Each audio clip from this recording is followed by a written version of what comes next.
सरस्वती शिक्षा समिति पाली द्वारा संचालित ऑनलाइन कक्षाओं में सभी भैया बहनों का एक बार पुनः स्वागत, अभिनंदन।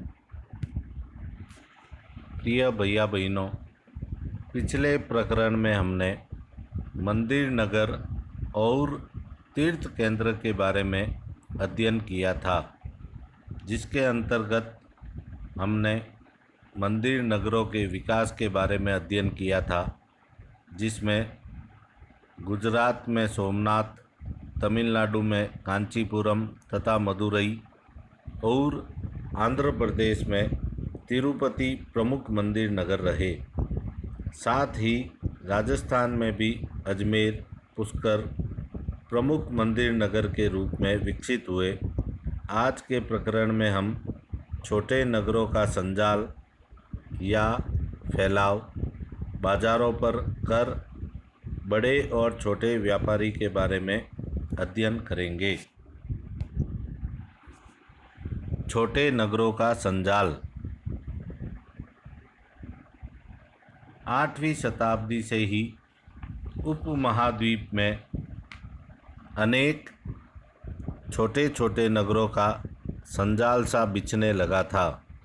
संभवतः उनका प्रादुर्भाव बड़े बड़े गांवों से हुआ था। उनमें आमतौर पर एक मंडपिका, बाद में जिसे मंडी कहा जाने लगा, होती थी, जहां आसपास के गांव वाले अपनी उपज बेचने के लिए लाते थे। उनमें ऐसी गलियां थी जहां दुकानें एवं बाजार थे, जिन्हें हट, बाद में हाट कहा जाने लगा।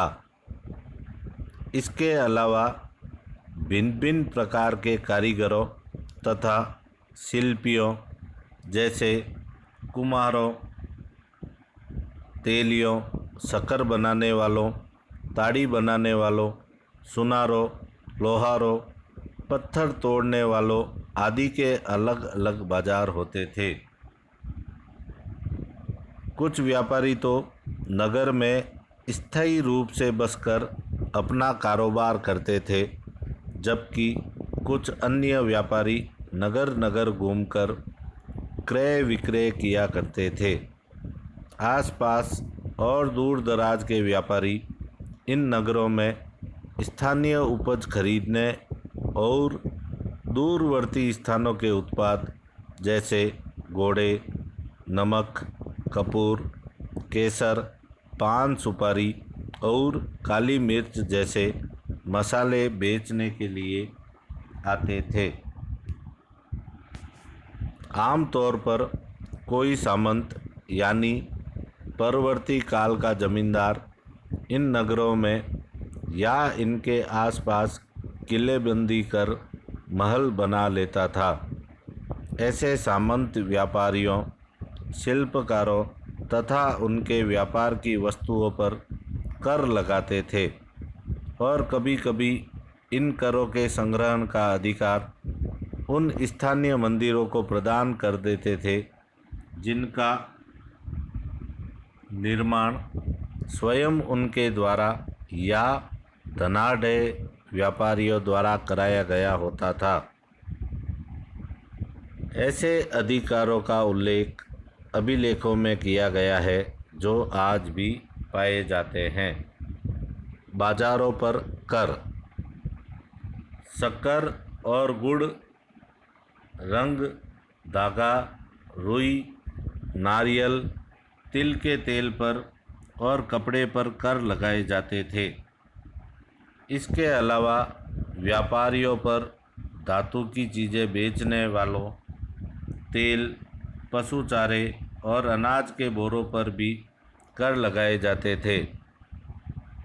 इनमें से कुछ कर तो वस्तु रूप में और कुछ अन्य नगद रूप में वसूले जाते थे।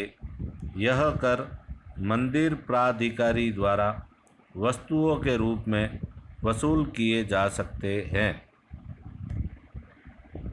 बड़े और छोटे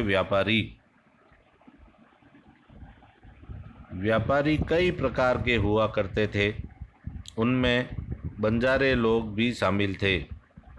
कई व्यापारी, विशेष रूप से घोड़ों के व्यापारी, अपने संघ बनाते थे, जिनका एक मुखिया होता था और वह मुखिया उनकी ओर से घोड़े खरीदने के इच्छुक योद्धाओं से बातचीत करता था।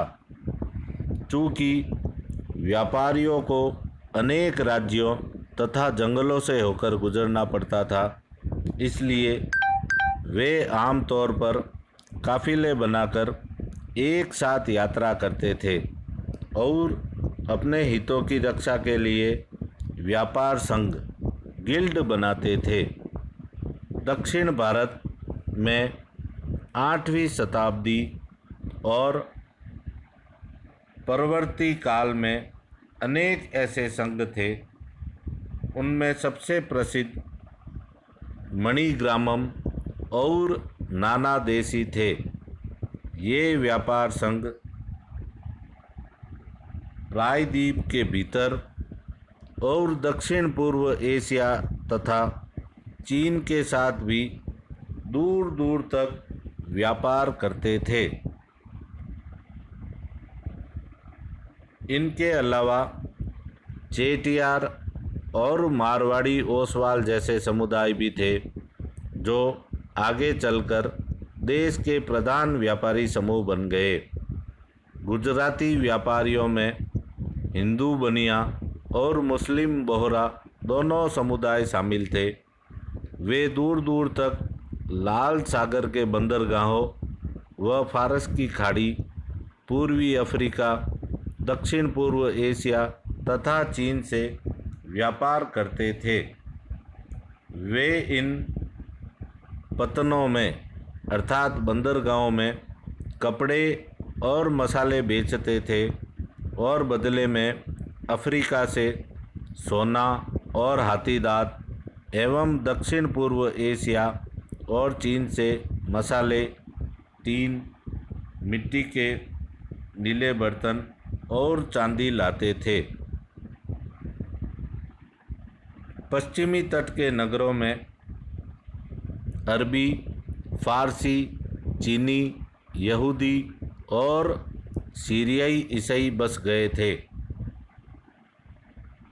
लाल सागर के बंदरगाहों में बेचे जाने वाले भारतीय मसाले और कपड़े इतालवी व्यापारियों द्वारा खरीदे जाते थे और वहां से वे उन्हें आगे यूरोपीय बाजारों में पहुंचाते थे। उनसे व्यापार में बहुत लाभ होता था।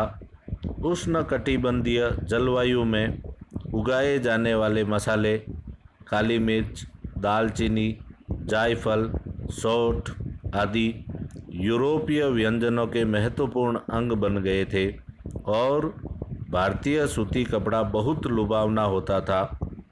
ये चीज़ें ही यूरोपीय व्यापारियों को भारत तक खींच लाई। समय के साथ साथ व्यापार और नगरों का रूप किस प्रकार बदला, इसके बारे में हम आगे अध्ययन करेंगे। कक्षा कार्य के रूप में ऊपर जो PDF स्लाइड्स दी गई है, उसमें से आप दिए गई सामग्री को अच्छी तरह से पढ़कर याद करने का प्रयास करेंगे और इन 5 प्रश्नों के उत्तर ढूंढकर कक्षा कार्य के रूप में करेंगे और याद भी करेंगे। धन्यवाद।